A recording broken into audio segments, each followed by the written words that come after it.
கர்த்தருக்கு ஸ்தோத்திரம். தேவனுக்கு மகிமை உண்டாவதாக. ஆண்டவரும் இரட்சகருமான இயேசு கிறிஸ்துவின் நாமத்தில் உங்கள் யாவருக்கும் என் அன்பின் வாழ்த்துக்களை தெரிவித்துக் கொள்கிறேன். இது தேவனின் வார்த்தை வெளிப்படும் நேரம். தேவ செய்தியின் தலைப்பு, உன் ஜெபத்துக்கு அங்கீகாரம் உண்டு. என் அன்பு சகோதரனே சகோதரியே, இதனால பாருங்க, உலகத்துல எல்லா பொருட்களுக்குமே என்ன பண்ணுவாங்க, கவர்மெண்ட் ஒரு அங்கீகாரம் கொடுப்பாங்க.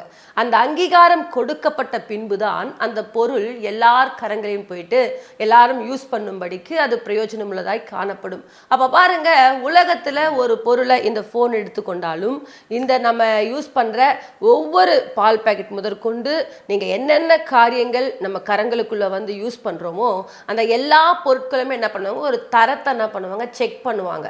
அந்த தரத்தை செக் பண்ணிட்டு அதுக்கப்புறம் தான் எல்லா ஜனங்களுக்கும் என்ன பண்ணுவாங்க, அந்த பொருட்களை விநியோகம் செய்வாங்க. இப்ப பாருங்க, உலகத்துல ஒரு பொருளை நம்ம யூஸ் பண்ணணும்னு சொன்னா, ஒரு காரியங்கள் நம்ம செய்யணும்னு சொன்னா அதுக்கு என்ன பண்ணணும்னா ஒரு அங்கீகாரம் கவர்மெண்ட் என்ன பண்ணணும், கொடுக்கணும். அப்படி கொடுக்கப்படாத பொருட்களை விநியோகம் செய்யக்கூடாது. அப்படி விநியோகம் செய்யறாங்கன்னு சொன்னா அவங்களுக்கு பெரிய அபராதத்தை என்ன பண்ணுவாங்க, போடுவாங்க. அதை போல பாருங்க, இந்த உலகத்துல இப்படி. ஆனால் தேவ சமூகத்துல பாருங்க, நாம் எப்படிப்பட்டவர்களா இருந்தாலும் நம்முடைய ஜெபத்துக்கு தேவன் ஒரு அங்கீகாரம் கொடுக்கிறவரா இருக்கிறார். வேதாகமத்துல சங்கீதங்களின் புஸ்தகம் 102ஆம் அதிகாரம் 16ஆம் வசனத்தை நீங்கள் வாசிக்கும் பொழுது, திக்கற்ற பிள்ளையுடைய ஜெபத்தை அலட்சியம் பண்ணாமல் அவர்கள் விண்ணப்பங்களுக்கு என்ன பண்றாராம், கர்த்தர் அங்கீகாரம் கொடுக்கிறவரா இருக்கிறார். ஹல்லேலூயா. அன்பு தேவ பிள்ளைகளை, இந்த நாள்ல கூட பாருங்க, நம்முடைய வாழ்க்கையில நாம எப்பேற்பட்டவர்களா இருந்தாலும், அதாவது பாருங்க, நான் ஏழைங்க, நான் அழகே இல்லைங்க, எனக்கு படிப்பறிவே இல்லைங்க, எனக்கு ஒண்ணுமே இல்லைங்க, எனக்கு ஒண்ணுமே தெரியாதுங்கன்னு சொல்லிட்டு நீங்க ஃபீல் பண்ணி கொண்டிருக்கலாம். ஆண்டவர் சொல்றாரு, திக்கற்ற பிள்ளையுடைய ஜெபத்தை அலட்சியம் பண்ணாமல் அவர்கள் விண்ணப்பத்துக்கு நான் என்ன பண்றேன், அங்கீகரிப்பேன். ஹல்லேலூயா. என் அன்பு தேவ பிள்ளைகளை, இந்த நாள்ல கூட இந்த வார்த்தைகளை கேட்டுக்கொண்டிருக்கிற உங்களுடைய வாழ்க்கையில நீங்கள் யாரா இருந்தாலும் தேவன் உங்கள் ஜெபத்தை அங்கீகரிக்க கூடியவரா இருக்கிறார். உங்கள் ஜெபத்திற்கு அங்கீகாரம் உண்டு. நான்லாம் ஜெபிச்சா கர்த்தர் கேட்பாரா? நானே பாவிங்க, நான் பரிசுத்தம் இல்லாமல் வாழ்ந்து கொண்டிருக்கிறேங்க, எனக்கு யாருமே இல்லைங்க, நான் ஒரு திக்கற்ற பிள்ளைங்க, திக்கற்ற மகனுங்க, திக்கற்ற மகளுங்க, படுத்த படுக்கையா இருக்கிறேங்க, வியாதியோடு கிடக்குறேங்க, எல்லாரும் என்னை ஒதுக்கி வச்சுட்டாங்க, என்ன என் ஜெபத்தெல்லாம் கர்த்தர் கேட்பாரான்னு சொல்லிட்டு ஒருவேளை நீங்க கேள்விகளோடு கூட இருக்கலாம். நீங்கள் யாராக இருந்தாலும் தேவன் உங்கள் தரத்தை பார்ப்பது கிடையாது, உங்கள் அழகை பார்ப்பது கிடையாது, உங்கள் படிப்பை பார்ப்பது கிடையாது, உங்கள் மேன்மையை கர்த்தர் பார்ப்பது கிடையாது. உன்கிட்ட 100 பேர் இருந்தாதான் உன் ஜெபத்தை கேட்பேன் கிடையாது. நீங்க யாரா இருந்தாலும், நீங்க திக்கற்றவர்களா இருந்தா உங்கள் ஜெபத்தை கர்த்தர் அங்கீகரிப்பாராம். தேவ பிள்ளைகளே, ஆகவே நீங்க சந்தோஷத்தோடு கூட கடந்து போய் தேவ சமூகத்துல முழங்கால் படியிட்டு கர்த்தரை நோக்கி ஜெபம் பண்ணுங்க. நிச்சயமாக கர்த்தர் உங்கள் ஜெபத்தை கேட்கிறவரா இருக்கிறார். ஹல்லேலூயா. அன்பு தேவ பிள்ளைகளே, ஜெபத்துக்கு பதில் வரல, என் ஜெபத்தை கர்த்தர் கேட்கிறாரோ இல்லையோன்னு தெரியலன்னு சொல்லிட்டு ஃபீல் பண்ணி கொண்டிருக்காதீங்க. நீங்கள் எப்பேற்பட்டவர்களா இருந்தாலும் உங்கள் ஜெபத்திற்கு கர்த்தர் ஒரு அங்கீகாரத்தை வைத்திருக்கிறார். ஹல்லேலூயா. உங்கள் ஜெபம் பரலோகத்துல எட்டி கொண்டிருக்கிறது. ஹல்லேலூயா. இந்த உலகத்துல தாங்க குவாலிட்டி செக் பண்ணுவாங்க, இந்த உலகத்துல தாங்க எல்லாமே பார்ப்பாங்க. ஒரு அழகு இருக்கணும் பாருங்க, ஒரு சினிமாவுக்கு போகணும்னு சொன்னா, அந்த சினிமாவில் நடிக்கணும்னு சொன்னா அவங்க கிட்ட என்ன பண்ணுவாங்க, எல்லாமே A to Z என்ன பண்ணுவாங்க, அவங்க செக் பண்ணிட்டு தான் அந்த நபரை என்ன பண்ணுவாங்க, அந்த சினிமா துறைக்கு கொண்டு போவாங்க. இப்போ பாருங்க, அவர்களுக்கெல்லாம் ஒரு அங்கீகாரம் வேணும். ஆனால் தேவ சமூகத்தில் நீ யாரா இருந்தாலும் உன் ஜெபத்திற்கு கர்த்தர் அங்கீகாரம் கொடுக்கக்கூடியவரா இருக்கிறார். அன்றைக்கு பாருங்க, 38 வருஷமா ஒரு மனுஷன் பெதஸ்தா குலத்துல பக்கத்துல என்ன பண்றாரு, படுத்த படுக்கையா இருக்கிறார், வியாதியோடு கூட இருக்கிறார். ஒரு நாள் பாருங்க, வருஷத்துல ஒரு நாள் என்ன பண்ணுவாங்க, தேவதூதர் வந்து அந்த குலத்தை கலக்கணும். அந்த குலத்தை கலக்கும் பொழுது யார் முதல்ல போயிட்டு அந்த குலத்துல விழுறாங்களோ அவர்களுக்கு சுகம். பாருங்க, இந்த மனுஷன் 38 வருஷமா இந்த மனுஷனை கொண்டு போய் அந்த குளத்துல விடுறதுக்கு யாருமே இல்லை. ஏன்னா 38 வருஷமா படுத்த படுக்கையா இருக்கிறார். இப்போ பாருங்க, அந்த படுத்த படுக்கையா இருக்கிற சூழ்நிலையில அந்த மகன் திக்கற்றவனா ஒரு சூழ்நிலையில வாழ்ந்து கொண்டிருக்கிறாரு. பாருங்க, எல்லாரும் போறாங்க, சுகத்தை பெற்றுக்கொண்டு வராங்க. ஆனால் குலம் கலக்கப்படும் பொழுது நானோ என்னால போக முடியலையேன்னு சொல்லிட்டு ஏக்கத்தோடு கூட இருக்கும் பொழுது ஒரு தெய்வம் அவரை தேடி வந்தார். அவர் தான் ஆண்டவராகிய இயேசு கிறிஸ்து. அந்த தெய்வம் சொல்றாரு, நீ உன் படுக்கை எடுத்துக்கொண்டு நட. ஹல்லேலூயா. சொன்ன மாத்திரத்துல பாருங்க, பாருங்க, அவன் எழுந்து ஹல்லேலூயா தன் படுக்கை எடுத்துக்கொண்டு நடந்து போறான். ஹல்லேலூயா. ஒரு மனுஷன் திக்கற்றவனா இருக்கிறான்னு சொன்னா அவன் ஜெபத்தை கர்த்தர் கேட்கிறவரா இருக்கிறார். அவன் விசுவாசத்தோடு கூட 38 வருஷமா காத்து கொண்டே இருக்கிறாங்க. ஒரு நாள் குளம் கலக்கப்படும், நானும் அந்த குளத்துல போய் விழுவேன், நானும் சுகத்தை பெற்றுக்கொள்வேன் என்ற அந்த நம்பிக்கை விசுவாசம் தான் தேவனுடைய அவரிடத்துல கொண்டு வந்தது. ஹல்லேலூயா. தேவன் பாருங்க அந்த மகனுடைய ஜெபத்தை அலட்சியம் பண்ணவே இல்லை. அந்த மகனை அற்பமாய் கர்த்தர் பார்க்கல. 38 வருஷமா வியாதியா கிடக்கிற, இனி நீ வாழ்ந்து என்ன பிரயோஜனம், செத்துப்போன்னு சொல்லிட்டு அவனை சாகடிக்கலங்க. தேவனே தேடி வந்து அந்த மகனுக்கு ஜீவனை கொடுத்து அந்த மகனை கர்த்தர் சாட்சியாய் வாழ வைத்து அந்த மகனுக்கு புதிய வாழ்க்கையை கொடுக்கிறார். ஹல்லேலூயா. அன்பு தேவ பிள்ளைகளே, நம்முடைய தேவன் நம்முடைய ஜெபத்திற்கு அங்கீகாரம் கொடுக்கிறவர். உங்கள் ஜெபத்தை கர்த்தர் கேட்கிறவரா இருக்கிறார். நீங்கள் யாரா இருந்தாலும் சரி, நீங்கள் எப்பேற்பட்டவர்களா இருந்தாலும் சரி, நான் பாவம் செஞ்சுட்டேங்க, நான் ஆலயத்துக்குள்ள வருவதற்கு கூட எனக்கு தகுதியே இல்லைங்க, தேவன் என் ஜெபத்தை கேட்பாரா கேட்க மாட்டாரா தெரியலங்கன்னு சொல்லிட்டு சும்மா தேவையில்லாத வார்த்தைகளை பேசிக்கொண்டு தேவ சமூகத்துல நெருங்குவதை விட்டு விடாதீங்க.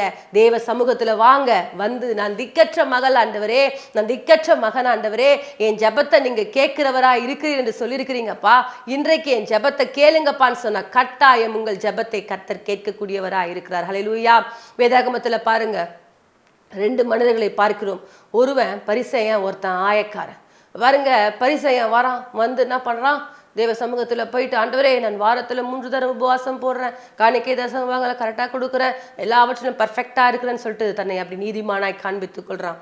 ஆயக்காரனோ தூரத்துல நின்று தன் கண்களை வானத்துக்கு ஏறெடுக்க துணியாமல், பாவியாகி என் மேல என்ன பண்ணுங்க, கிருபையா இறங்குங்கன்னு சொல்லிட்டு கர்த்தரை நோக்கி விண்ணப்பம் பண்ணி, நான் திக்கற்ற மகன் ஆண்டவரே, நான் தாழ்த்தப்பட்ட மகன் ஆண்டவரே, உங்க சமூகத்துல நோக்கி பார்க்க கூட எனக்கு தகுதி இல்லப்பா, என்னை ஒரு விசையாய் கர்த்தர் நோக்கி பாருங்க என்று சொல்லி தேவ சமூகத்துல கிருபைக்காக கெஞ்சி கொண்டிருக்கிறார். அன்பு தேவ பிள்ளைகளே, அந்த மகனுடைய ஜெபத்தை கர்த்தர் அங்கீகரித்தார். ஹல்லேலூயா. அவனல்ல, யார் ஒருத்தன் கொடுத்தான், நல்ல சபைக்கு போனா தேவனுக்கு பிரியமா இருக்கிற மாதிரி காண்பித்து கொண்டான், அவன் நீதிமான் கிடையாது. யார் ஒருத்தன் தன்னை தாழ்த்தி தேவ சமூகத்துல திக்கற்றவனாய் காணப்படுறீங்களோ அவர்களை பார்த்து சொல்றாரு, உன் ஜெபம் கேட்கப்பட்டது. ஹல்லேலூயா. என் அன்பு தேவ பிள்ளைகளே, நம்முடைய ஜெபங்களை கேட்க ஒரு தேவன் நம்ம மத்தியில உலாவி கொண்டிருக்கிறார். அந்த தெய்வம் எப்பொழுது நம்ம பார்த்து கொண்டே இருக்கிறார். நீங்கள் எப்பேற்பட்ட சூழ்நிலைகள் இருந்தாலும் உங்கள் ஜெபத்திற்கு கர்த்தர் பதில் கொடுக்கிறவரா இருக்கிறார். ஆகவே சோர்ந்து போகாதீங்க. ஆகவே தேவ சமூகத்துல ஜெபிப்பதை விட்டுறாதீங்க, ஜெபிப்பதை தொடர்ந்து செய்து கொண்டே இருங்க. உங்கள் ஜெபத்திற்கு கட்டாயம் அங்கீகாரம் உண்டு. உலகத்துல தான் ஒவ்வொருவரும் குவாலிட்டியை செக் பண்ணி அதுக்கு அங்கீகாரம் கொடுப்பாங்க. ஆனால் தேவனிடத்துல வந்தோன்னு சொன்னா நீ எப்பேற்பட்டவர்களா இருந்தாலும் சரி. ஹல்லேலூயா. நிறைய பேர் பாருங்க, நான் விபச்சாரம் செஞ்சுட்டேங்க, நான் வேசித்தனம் பண்ணிட்டேங்க, நான் இப்படிப்பட்ட பாவ வழக்கங்கள்ல இருக்கிறேங்க, நான் இப்படிப்பட்ட தவறான காரியங்கள் செய்து கொண்டிருக்கிறேங்க, என்னெல்லாம் கர்த்தர் ஏற்றுக்கொள்வாரா என்று கேள்வியோடு கூட இருக்கிறீங்களா? வாங்க, தேவ சமூகத்துல வந்து முழங்கால் படியிட்டு 2 கரங்களை உயர்த்தி, அன்றைக்கு எப்படி ஆயக்காரன் தேவ சமூகத்துல தன்னை தாழ்த்தி ஜெபித்தாரோ, நீங்கள் கூட ஜெபித்து, ஆண்டவரே என் ஜெபத்தை கேளுங்க என்று சொல்லி நீங்கள் இன்றைக்கு தேவ சமூகத்தில் அப்படியாய் உங்களை தாழ்த்தி ஜெபிப்பீர்கள் என்று சொன்னால் உங்கள் ஜெபங்களுக்கும் கர்த்தர் ஒரு அங்கீகாரத்தை வைத்திருக்கிறார். ஹல்லேலூயா. என் அன்பு தேவ பிள்ளைகளே, நம்முடைய ஜெபங்களை கேட்கக்கூடிய தேவன் நம்மத்தில உலாவி கொண்டிருக்கிறார். ஹல்லேலூயா. அது மாத்திரமல்ல, ஒரு மகள் பாருங்க, 12 வருடமாய் பெரும்பாடோடு கூட எத்தனையோ ஹாஸ்பிட்டலுக்கு போயிட்டு வந்துட்டாங்க, எத்தனையோ பணங்களை செலவழித்துட்டாங்க.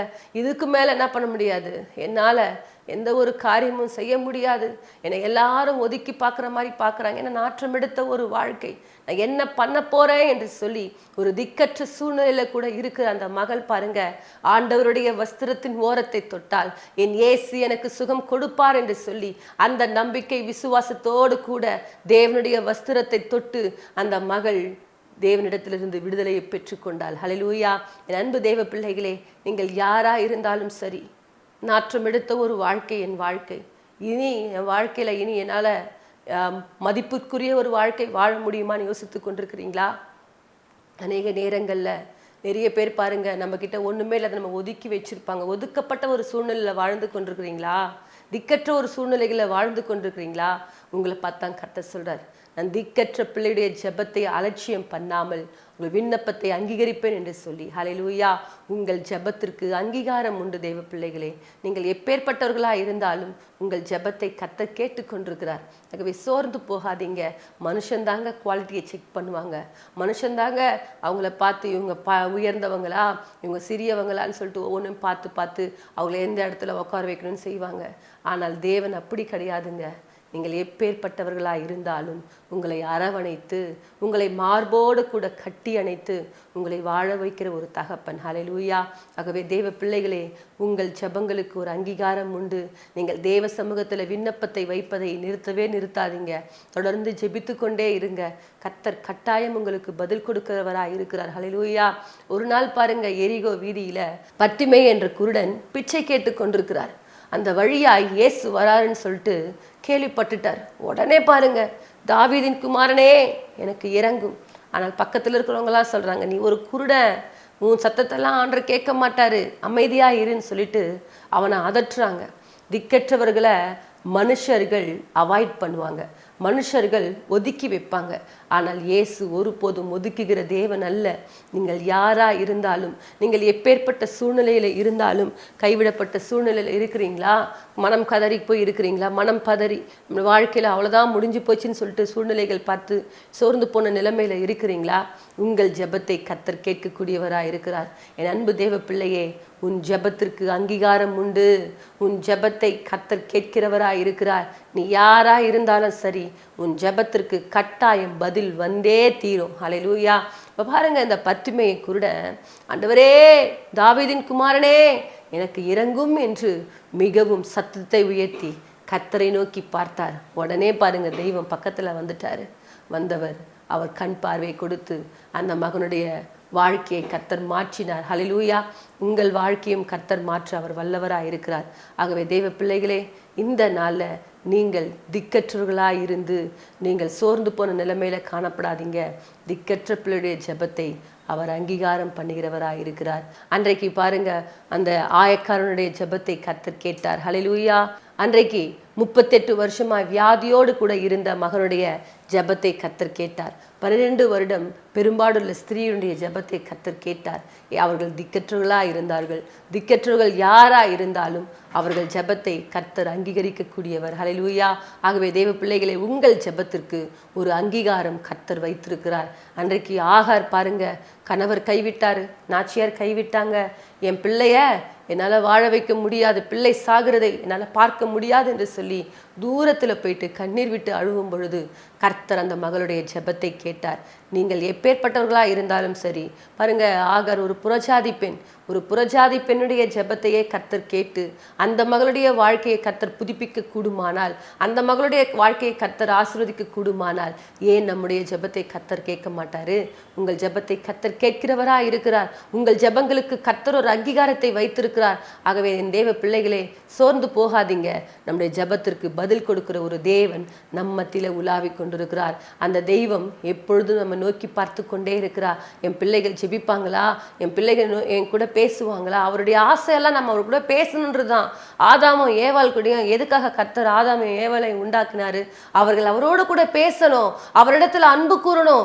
அதைத்தான் கர்த்தர் எதிர்பார்க்கிறார். ஆனால் ஆதாமும் ஏவாளும் தேவனிடத்துல பேசுவதை காட்டிலும் மற்ற காரியங்களை செய்வதில், பாவம் செய்வதில் அவங்க ரொம்ப இன்ட்ரெஸ்ட் ஆயிட்டாங்க. ஹல்லேலூயா.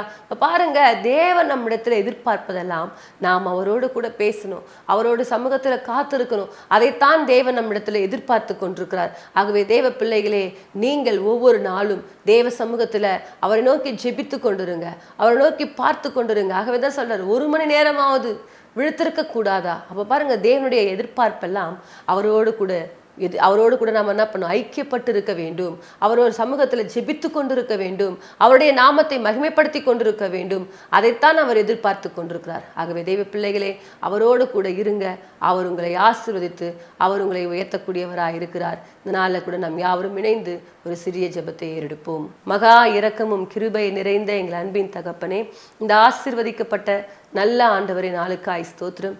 அப்பா, எங்கள் ஜெபத்திற்கு அங்கீகாரத்தை கொடுக்கிற ஒரு தேவன், நாங்கள் யாரா இருந்தாலும் எங்கள் ஜெபத்தை கேட்டு எங்களுக்கு பதில் கொடுக்கிறவரே, இந்த நாளை யாரெல்லாம் இன்னைக்கு தெய்வ சமூகத்துல விண்ணப்பங்களை வைத்து கொண்டிருக்கிறாங்களோ இந்த பிள்ளையுடைய எல்லா விண்ணப்பங்களையும் கர்த்தர் அங்கீகரித்து சாட்சியுள்ள ஒரு வாழ்க்கை வாழ என் தெய்வம் கிருபை செய்வீராக. உங்கள் தயவுள்ள கரம் எங்களோடு கூட இருக்கட்டும். ஆவியானவரே வழிநடத்தும். இயேசுவின் மூலமாய் ஜெபிக்கிறோம் நல்ல பிதாவே, ஆமேன். கர்த்தர் தாமே உங்களை ஆசீர்வதிப்பாராக. God bless you.